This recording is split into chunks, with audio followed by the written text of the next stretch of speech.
Hello my dear! Welcome or welcome back sa ating YouTube channel. My name is RJ, your Tarot Card Reader. At ang gagawin po natin ngayon is yung ating daily reading para po ito sa araw ng June 16, 2026. At ang reading ito ay dedicated para sa iyo, my dear water sign.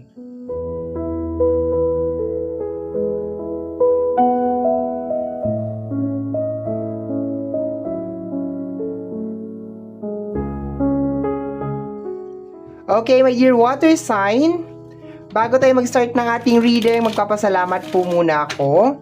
Maraming salamat po sa ating mga abangers, sa mga walang sawang nag-aabang at naghihintay ng kanilang mga readings. Thank you very much.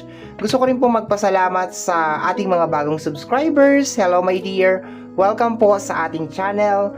I hope na mag-enjoy po kayo dito at mahanap nyo po kung ano man po yung inyong hinahanap dito sa ating channel, okay? Or mai-provide ko, my dear, kung ano man yung inyong hinahanap, okay? Sa mga interesado po sa ating private reading, nasa description box down below yung mga details, information na kinakailangan mo, my dear, para po makontak ang inyong lingkod. Huwag pong mahiyang mag-message, okay? Libre lang po ang mag-message, okay? So, let's go na tayo, water sign. Once again, reading mo ito para sa araw ng June 16, 2026. Tingnan natin kung anong meron sa araw na ito. Okay, dalawa kaagad. Tingnan natin. We have here, nak naman, the 5 of cups. Okay, this is energy ng pagdadalamhati. Okay, tingnan natin kung ano nasa likod. The 9 of Wands. Okay. Dito muna tayo sa 5 of Cups. Si 5 of Cups, actually choice niya to, my dear, eh. Choice niya to or choice mo to. Okay? Sa energy ng 9 of Wands, hirap makamove on. Okay? Sa energy na to, my dear, nakatingin ka, my dear, doon sa 3 cups na natapon. Which is, siguro, tinitingnan mo, my dear, yung mga moments, yung mga effort, yung mga pagod. Pero, kung titingnan mo, my dear, na maigi sa likod, hindi lahat ng cups ay natapon. Ibig sabihin, maganda tong araw na to. Maganda tong araw na to, my dear. This day is very beautiful, okay? Pero, nandun ka, my dear, kasi sa moment na iniinda mo yung isang bagay, okay? Posibleng nasa loob ng relationship, posibleng nasa loob ng money and career, iniinda mo siya. Okay? Like, damang-dama mo siya ngayong araw na ito. Ito kasi, wounded soldier to. Dapat mag-move forward na to, papunta sa 10 of Wands. Kasi hindi siya makamove forward, kaya siya lumilingon dyan, nililingon niya yung 5 of Cups. Kasi nga, di ba, masakit, makirot, okay? Hindi mo ma-process. Or sabihin na lang natin na, sige, nandyan na, nangyari na, pero masakit pa rin talaga siya, okay? Kaya maski gaano kaganda tong araw na to, posibleng hindi mo talaga siya mapapansin or hindi mo talaga siya ma-appreciate, my dear, okay? So, hindi ko i-close, my dear, yung scenario. Pwede to sa love, pwede to sa money, pwede to sa career mo, okay? Bahala ka na, ha? Okay, tingnan natin, next card natin. Next card, water sign, Cancer, Scorpio, and Pisces. Ano to? The Hierophant. I think baka kailangan mo na makakausap or kailangan mo ng good advisor sa araw na ito or baka meron kang makakausap. Pwede naman, okay? Kasi this is the Hierophant, okay? Na Actually, maganda si Hierophant. This is very good kasi pag gumagalaw si Hierophant, very mysterious. Although, most of the time, pag lumalabas to, parang ang una lang nakikita talaga ng isang tarot card reader, okay, like me, okay, is yung typical na parang kinakailangan mo lang ng makakausap, kinakailangan mo ng guidance, kinakailangan mo ng clarity. Pero, ang hindi madalas nakikita, my dear, is si Hierophant move in a mysterious way. So, pwede naman my dear na baka itong tarot card, itong reading na pinapanood mo ngayon, ito yung way niya para ipadala sa'yo yung message, kaya ka nandito. Pero this is more on a clarity my dear sa'yo. So, it's either meron kang kakausapin ngayong araw na ito, or meron kang kakausapin ngayong araw na ito, or merong kakausap sa'yo ngayong araw na to, pwedeng vice versa, or makikita mo sa mga angel numbers, sa mga tarot card reading, na parang nangyari na yung nangyari. Ibig sabihin, kumbaga, wala na tayong magagawa. Nandyan na yan, nangyari na talaga siya. Hindi mo pwedeng sirain yung isang buong araw mo, my dear water sign, ng dahil lang doon. Okay? Hindi ka naman pinagbabawalan na masaktan, kasi normal yon. Pero hindi pwede na titigil yung mundo mo ng dahil lang doon. Okay? Mahirap yon. Madaling sabihin, pero mahirap yon. Okay, let me see, my dear.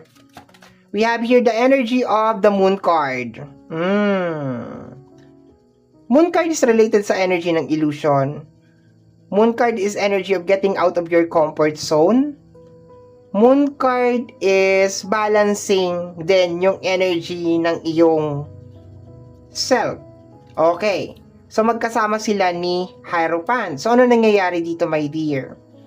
I think there's a reason kung bakit nangyari sa'yo yung bagay na yon, or kung bakit mo na-i-experience yan, my dear. And ang nakukuha ko lang na message dito, my dear water sign, is sometimes walang ibang paraan para matuto ka kung hindi dun sa sakit at dun sa kirot. Although parang hindi mo siya naiintindihan ngayon, pero walang ibang paraan na ma-experience or malaman kung ano tong isang bagay na ito kung hindi yung ma-experience mo siya at masaktan ka during the process.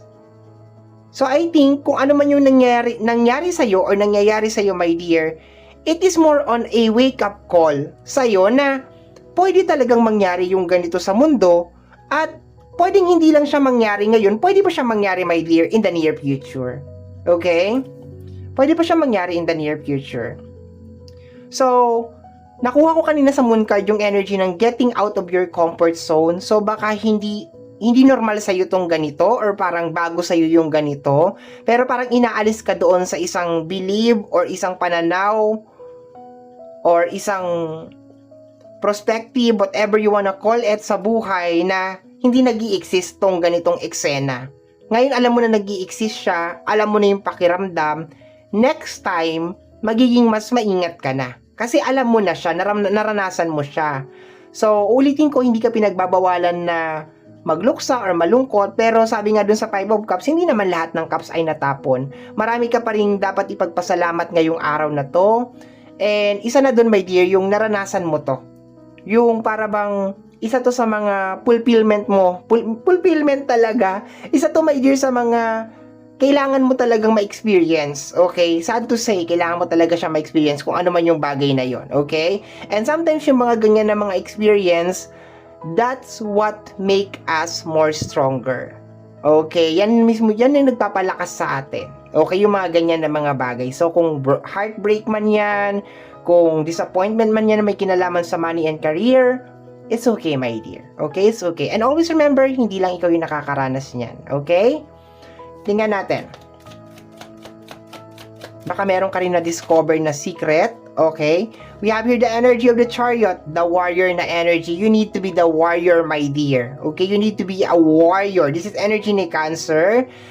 Energy ni Taurus over here. Energy ni Pisces, energy ni Cancer. So, meron tayong dalawang water sign over here. Scorpio, nasaan ka na? Kasali ka pa rin dito. No? Moon card is energy ni Pisces. Chariot is energy ni Cancer. Hierophant is energy ni Taurus.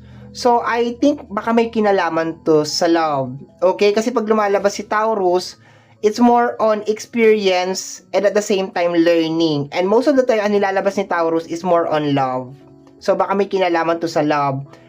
Most majority sa inyo, my dear, is nasasaktan kayo as of this moment because of yung love na binigay ninyo. Okay? And maybe you're dealing with a Taurus, okay? Maybe you're dealing with a Taurus, pero hindi ko naman kino-close yung ibang zodiac sign. So, balik tayo sa energy ni Cancer, okay? Ni Chariot, sorry. Okay, si Chariot, my dear, is a warrior, okay? Warrior yan siya, balancing yung kanyang emotion, no? So, sinasabi dito, my dear, na dapat palaban ka pa rin and kailangan mo kontrolin yung nararamdaman mo as of this moment nang hindi ka niyan kainin. And you need to have this acceptance, my dear, na talagang nangyayari talaga itong mga bagay na ito. Okay? Let me see, my dear. Next card. The 7 of Pentacles, my dear. Okay. 7 of Pentacles, tingnan na, mamaya na. Okay, the Ace of Cups, di ba? Palayain mo yan, okay? Is more on parang, pag lumalabas ang Ace of Cups is more on emotional relief, okay? Just imagine yung isang balde na punong-puno siya, tapos tinapunan mo ng bato, tapos magkatapon mo ng bato doon, kunin mo ulit yung bato, di ba? Hindi na siya puno, meron na siyang space, okay? So, it's just more on, ngayong araw na to, kailangan mong tanggapin yung pain, and then at the same time, kailangan mo i-convert yung pain para magkaroon ng space yung heart mo. Hindi siya pwedeng punong-puno ng ganyan, my dear. Hindi siya pwedeng ganyan na as in nag-overflow. Kailangan mo siyang bawasan ng tubig. Kailangan mo siyang bawasan ng emotion, my dear. Kasi hindi din naman pwede na naglalakbay ka sa mundong ito na yes, naglalakad ka nga pero punong-puno ka naman ng galit kasi, di ba, mahirap yon. Meron ako dating naging katrabaho na ganyan na alam mo yun, parang lagi niyang pasan yung daigdig, yung konting pagkakamali mo lang talagang galit na talaga siya. So, mahirap yun, my dear. And mapapansin yun ng mga tao sa paligid mo na parang lahat na lang ng bagay ginagawa mong big deal. Pero hindi nila magigets yun, my dear. Kasi nga, hindi naman nila nararamdaman kung ano yung nararamdaman mo. Okay? Yun yon. So, sa araw na to, my dear, you need to balance your emotion, my dear, sa combination ng Chariot at saka ng Ace of Cups. And you just need to accept it, my dear. Like, tanggapin mo lang. Okay? Tanggapin mo lang siya. We have here the energy of the 7 of Pentacles, combination ng ating 5 of Pentacles. Posibleng expectation din, my dear, na may kinalaman sa usapin ng pinansyal. Baka nag-tumbling ka, nag-split ka, lahat ginawa mo, and then nag-expect ka na sa ganito magkakaroon ng ganyan, ng ganon, ng ganyan, naglagay ka ng expectation, and then eventually, and I am back. Ano ba yan? Ang ganda ng chika ko, tapos wala na pala, 'di ba? Namatay yung phone ko, nag-shutdown siya. So nandito tayo kanina sa 7 of Pentacles at saka 5 of Pentacles. Patapos naman na tayo. No, ayoko lang talagang i-upload yung video ng ganon. Okay.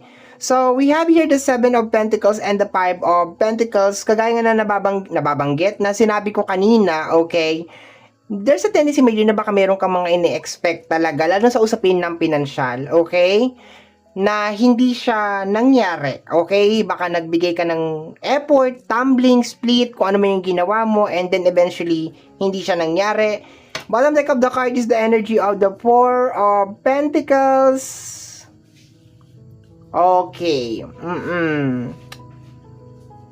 Okay. So, you think siguro na parang, lalo sa usapin ng pinansyal, parang akala mo siguro maayos na or mangyayari na tong bagay nito. Kasi dito sa energy ng 4 of Pentacles, baka for some of you, meron talaga kayong mga problema din sa usapin ng pinansyal. And baka meron kayong ini-expect na parang solusyon. My dear, sa energy ng 5 of Pentacles, ibig sabihin parang hindi dumating kung ano man yung solusyon na yon. Kaya you are so down as of this moment. Pero, kagaya na sinasabi ko kanina, be gentle with yourself, my dear, and marami tayong dapat ipagpasalamat ngayong araw na to. Although, meron din tayong mga bagay na dapat natin talagang ikalungkot, pero meron din tayong mga bagay na dapat natin ikasaya, and always natin itry na maging positibo, and magpatuloy sa buhay, and palayain kung ano man yung mga negative na nasa heart natin, 'di ba? Para mag-create yan ng mga panibagong magagandang energy, okay? So, yun, my dear, di ko na patatagalin kasi mamaya mag-shutdown na naman yung phone ko. Okay? So, my dear, yan po yung nasagap natin na message energy para sa araw na ito. I hope, my dear, na nakatulong yung ginawa natin na reading, and until next time, bye-bye. Thank you, my dear. Take care of yourself. Bye-bye. Thank you.